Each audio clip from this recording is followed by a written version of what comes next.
I got my exhaust heat shield, and you can see it's all rusted out. So this is what we're gonna be using. It's literally just a drill with a metal brush on it.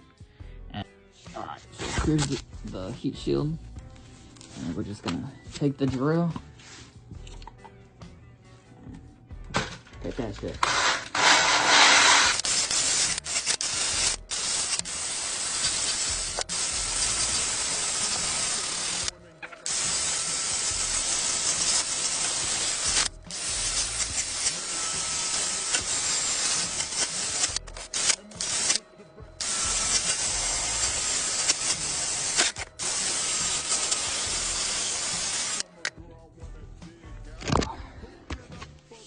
I'm about halfway done with it. I'll show you guys like a before and after.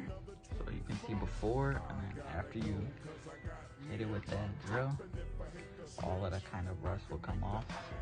And I would recommend just like cleaning it afterwards. Let me get the rest of it.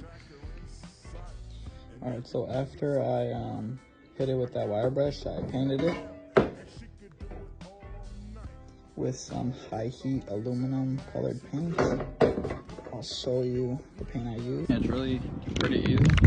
Shake up your can, and you want to hit it like so. If I start here, when I stop, I'll lift up and then hit it again, go back over, just like so.